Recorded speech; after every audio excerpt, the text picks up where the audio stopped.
আমরা আজকে রাস্তায় আসব। এই সমাবেশ জামাতসহ সমমনা ৮ ইসলামী দলের নেতাকর্মীদের সরব উপস্থিতিতে উত্তাল পুরনো পল্টন এলাকা। জাতীয় নির্বাচনের আগে গণভোট, জুলাই সনদের আইনি ভিত্তিসহ ৫ দফা দাবি তাদের। বেলা ২টায় সমাবেশ শুরু হওয়ার কথা থাকলেও তার আগেই স্লোগানে মুখর পল্টন, মৎস্য ভবন, জাতীয় প্রেসক্লাব সহ আশেপাশের এলাকা।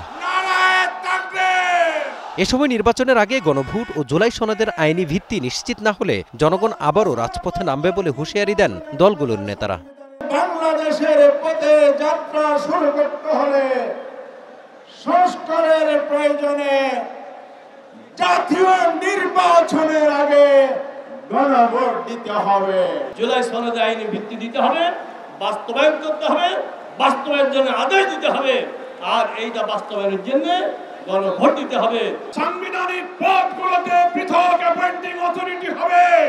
দ্বিকক্ষ বিশিষ্ট পার্লামেন্ট সহ যা যা সংশোধন হয়েছে গণভোটে তা যদি আইনি ভিত্তি না হয় তাহলে কিসের ভিত্তিতে জাতীয় নির্বাচন হবে? প্রধান অতিথির বক্তব্যে জামাতের আমির জানান, জুলাই শহীদদের সম্মান জানিয়ে নির্বাচনের আগেই দিতে হবে গণভোট। নির্বাচন দেখতে হলে আগে জুলাই বিপ্লবের স্বীকৃতি লাগবে, আর জুলাই বিপ্লবের স্বীকৃতি দিতে হলে জুলাই সনদের আইনি ভিত্তি দিতেই হবে। এই আইনি ভিত্তি ছাড়া কোন নির্বাচন অনুষ্ঠান হওয়ার কোনো সম্ভাবনা নেই। পরে জুলাই সনদ ইস্যুতে বিএনপির অবস্থানের কড়া সমালোচনা করে ইসলামী আন্দোলনের আমির বলেন, গণভোট প্রশ্নে তাদের উদ্দেশ্য ভালো না। আপনারা যদি এই জুলাই সনদ আইনি ভিত্তি দেওয়ার ব্যাপারে দড়িবসে করে থাকেন, আমাদের বাংলাদেশের ৩ দিকে ভারতের কাঁটাতারের বেড়া, কিন্তু আপনারা পালাবেন কোথায়?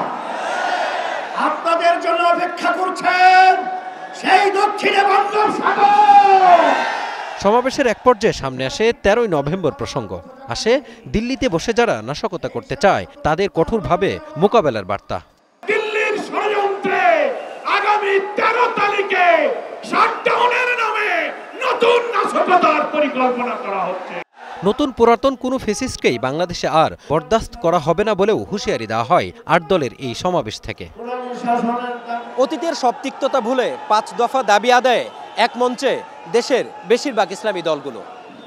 সমাবেশ থেকে দলগুলোর শীর্ষ নেতারা বললেন, ৫ দফা দাবি আদায়ে তারা যে আন্দোলন করছেন তাদের সেই ভাষা বুঝতে বর্তমান সরকার যদি ব্যর্থ হয় তাহলে দাবি আদায়ে আরও কঠোর কর্মসূচি দিবেন তারা।